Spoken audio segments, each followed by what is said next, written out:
Hi, this is Mike from Mike's Box and Reviews and How To, and on today's video we're taking a look at QNAP's 2.5 GBE Ethernet switch, which is actually cost effective and probably one of the better ones on the market in its price category.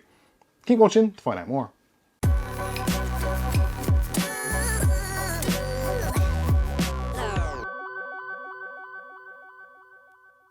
Okay, so on today's video we're taking a look at QNAP's QSW1108-8T. It's a bit of a mouthful, isn't it? So I think we'll call it just the QNAP switch for the rest of the review. This has been sent to us kindly by the good people over at QNAP. Actually, we did a review on one of their NASs recently. If you want to check out, that will be in the video description below. And it's actually part of the reason why I'm looking at 2.5 GBE, which possibly you are as well. Hence why you're watching this video, because you're after a inexpensive 8-port switch for your home network. Don't want to spend a fortune, but you want to know if this is actually going to make sense. Do you need to change cabling? All those kinds of good things. And actually, which one is the best to buy? So let's go through, we'll do a quick unboxing, go through some of the specifications, we'll talk about the reasons why and wherefore, look at some practical tests of network sharing on our network. You can see what kind of speeds I'm getting on this between just two PCs on the network, and then you can work out whether it's going to be the right one for you. So let's start off with the unboxing. So as you can see from the packaging, yep, this is the QSW1108-8T. There's a couple of different versions of this on the market in this particular kind of category. There's the 1108-8T and there is the 5T. Now the 5T is the 5-port, this is the 8-port, hence the 8T on the end. When it comes to cost per port, that is something which you probably should be looking at. At the moment, the 5-port version of this is retailing on Amazon.co.uk for some reason about £80. This one currently around about £139, give or take. Obviously, depending when you're watching this, and there may be offers on, etc., etc. So yeah, it's not the cheapest way of upgrading your network, but the best thing about this is you do not have to change your wiring. You can use your existing Category 5E cabling with no problems at all. It will support up to 2.5 GBE on those existing cables, so don't worry about having to replace expensive fibers and all that kind of stuff. This is going to be essentially a plug-and-play transfer, which obviously is a brilliant thing for most people, because networking is a little bit scary for some people who don't really quite understand how it all works. It just works, or you have to get someone in and pay lots of money to have new cables put in, or to have an engineer actually install it and set it up, all that kind of stuff. This is a unmanaged switch, so essentially you just plug it in, turn on the power, and you're off to the races, quite literally. It does have an interesting feature, which is actually loop detection. Now, for some of us, if you've not planned ahead and you've labelled your wires up so you know exactly what is what, when you're fumbling around behind the back of your sofa or your TV or your media centre, whatever it is, there's probably an absolute ton of Ethernet cables, and you can keep on plugging them in, and sometimes you get it where just stuff isn't working. It's like, why is this not working?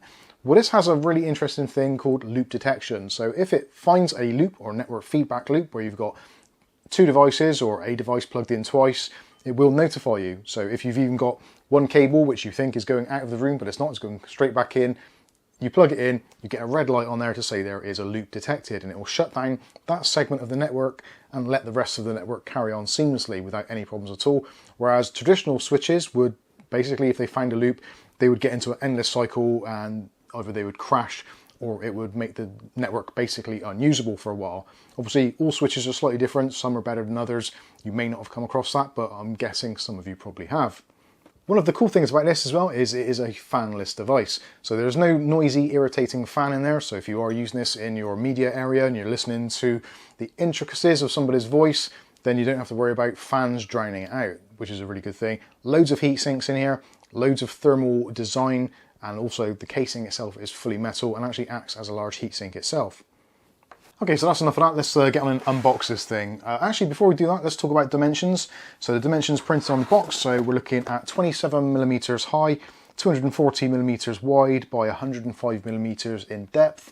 Obviously, because the cables do connect to the front, you're going to want a little bit of extra depth there should you be wanting to mount this somewhere. Weight of it is 639 grams, for those of you that are wondering. It is wall mountable. There is a wall mount kit included, which we'll see very shortly. So first of all, you're greeted with a quick installation guide. Obviously, this is plug and play. It's very straightforward. It's literally a power supply, and plug your network cables in. That is all there is to it. But it does go through in some detail, telling you what the ports are, what the illumination does, the collision detection or the loop lights, that sort of stuff. and various other information there that you might need, and it is all multilingual as well, so that's all well and good. You do get a UK style power adapter for the power pack itself. Obviously, depending where you're buying this in the world, you will get the appropriate adapter for your particular region. I like the fact they've done that, so these are just interchangeable, so they've not wasted plastic, or you don't have to worry about having an adapter on top of an adapter to kind of get the right current or power. Excellent stuff. The power brick itself, so it's an 18 watt power brick, 12 volts, 1.5 amps, so standard barrel connector on the end. Chances are, if for some reason you damage this, they're relatively easy to replace. In order to get it to work, all you do is slot that on the end and you can plug that into the wall. It's a little bit on the chunky side, but yeah, it's absolutely fine. If you want to change it, if you're moving into another location, another country, etc., press the button in and you can slide this bit off, and I'm guessing QNAP would send you a replacement should you ask them nicely.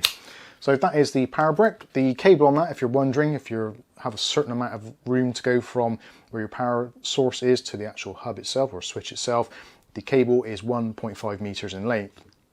Also included are some wall plugs, or rule plugs, however you want to pronounce them, and a couple of screws there. So like I said, this is wall mountable should you want to.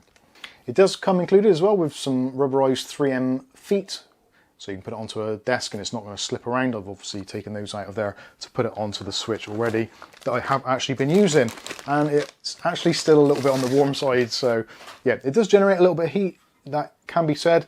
Obviously, this is 2.5 times faster than your traditional gigabit switches, and obviously a lot faster than your 10100 switches that you may be used to, which are often plastic and very small and very cheap.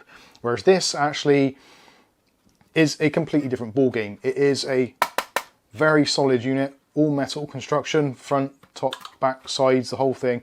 It's all metal, and the whole thing acts as basically a giant heatsink.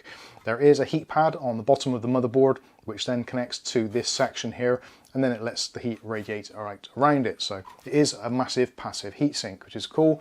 You've got the QNAP logo and branding on the top there, which looks kind of nice. And also there's a sticker on there telling you exactly what model it is and what it does. On the front, there's quite a lot going on. So everything is actually on the front on this. So that to me is something which was a little bit disappointing, if I'm completely honest with you. I would have liked to have had the connectivity possibly and the power on one side and maybe the illumination on the other, again depending where you're having this. I think for a lot of us in homes, we probably have this maybe on a shelf somewhere, so it would have been nice to have the cables to be able to manage out the back and then have your LEDs on this side so you can actually have a visual of what's going on. I guess it's more of a kind of like a high performance device, so you don't necessarily need to keep an eye on it, but yeah, certainly in my opinion that would have been a nicer way of doing it. Anyway, you have got the LEDs on the front, so you've got an individual LED for each one of the 8 network ports, and it's all clearly marked out there, 1, 2, 3, 4, 5, 6, 7, 8, which yeah, kind of makes perfect sense. Next up, there is the collision LED detector. So if, like I said, if you put 2 cables in which are on the same device, so say for instance you've got maybe another switch or another PC and there's 2 cables coming out of it, or maybe you just got the same cable and you've plugged it in twice, you will get a red LED coming up on there, which you're probably seeing from some B-roll I filmed a little bit earlier to see how it worked. So yeah, it will flash on there until the cable is removed. So very easy for fault finding, just unplug the cables and wait until the light goes out, all that kind of stuff. Underneath that, you've got a power LED, and the numbers 1 to 8 are dual color. So if it's green, then the link activity is at the fastest, the 2.5 GBE. If it's showing amber, then that's going to be either 10100 or gigabit speeds. Something which is a little bit unusual, which I wasn't quite expecting, because effectively this is kind of like a very small computer in its own right. So it does actually take a little while to boot up. In the region of something like 10 seconds or so. I'll show you some B-roll, or you may already see it on the screen. So most switches normally, because obviously they're quite limited devices, you plug them in, within a few seconds it's all up and running. Whereas this actually does its own kind of internal checksums and like a post sequence to make sure that everything is working okay. So obviously do bear that in mind. It does come on, you'll find the power light comes on, then it'll do a self-test in both 1 GBE and 2.5 GBE mode, so the lights will flash green and amber. So yeah, don't worry if that does happen. It is entirely normal and necessary. On the very end there, you've got your DC jack, so that is your power input. Again, like I said, it would have been nice to have seen that possibly on the other side, but it is what it is, I guess. On the bottom, so we've got 2 holes there for wall mounting if you want to, and as you see, I've attached the rubber feet in those 4 corners already. On the sides, we've got ventilation, to allow a little bit of air to get through, and taking it apart, which QNAP probably won't be overly pleased that I've done, but I've done anyway. So to take it apart, very easy to do if you ever need to dust it or anything like that. 3 screws on the back. This section just comes off, very easy to get into, and you can see the motherboard and all that kind of stuff. It is all based around Realtek chipset, so it is a Realtek version. The smaller version, the 5T, with the 5 ports, is based around the Broadcom chipset. So if you've got a specific preference, then obviously you can choose either one, but this is based on a Realtek chipset. So yeah, overall pretty decent stuff, but what you're really probably interested in is what's it actually like in use. So let's take a look and see what it's actually like. So normally when I'm transferring files to and from my NAS or from PC to PC, obviously gigabit speeds, best case scenario, generally I'm somewhere around the kind of 100 megabytes per second range. It does dip down sometimes. Obviously with network switches, there's an overhead. So you're not only are you sending the actual physical information, there's also the header which attaches to each little segment of that information. So that takes up a little bit of the data. So you never get the full throughput that you're expecting, but it does come pretty close. Now, obviously, yeah, gigabit transfer speed, somewhere around about 100 megabytes per second. Where this really comes into its own is when I'm transferring large movie files across the network. With those, as you'll probably seen on the screen or have seen already, we're getting around about 280 megabytes per second. That is really, really quick. Now, if you take into consideration that maybe your internet provider is starting to get into the gigabit Ethernet speeds, some of you might even be on more than that, 2 gigabit or above. This is the sort of switch that you're going to need to actually be able to distribute that signal to your PCs and actually make the most of it. It isn't going to be too long before streaming gets to a level where there will be options to probably stream crazy stuff like 8K or even 4K high definition, in which case you are going to need a switch to be able to do that. Now with this switch, when we talk about 2.5 gigabit Ethernet, that isn't 2.5 gigabit Ethernet shared across all the ports. This actually has up to a 40 gigabit internally, which is crazy if you think about that amount of information going around, which I guess explains why it does get a little bit on the warm side. It is juggling an awful lot of data. And obviously, if you're just using 2.5 gigabit Ethernet and you're using a couple of gigabit Ethernets as well, and maybe you've got some old 10100s, it isn't a problem. You can use all those devices on here at the same time. You don't have to have a 2.5 gigabit Ethernet card. If you're perhaps thinking, oh, I've got an older PC, when you upgrade it, this is going to be ready and waiting, but in the meantime, it'll be just fine. So anyway, I think that's going to wrap this one up. I've probably waffled on way too long, and actually there's probably an absolute ton more things we could discuss about on this, such as things like the jumbo packets that it supports, which it supports up to 12K jumbo packets, which, yeah, I'll leave some links for that in the video description below, because that is a very long, deep dive.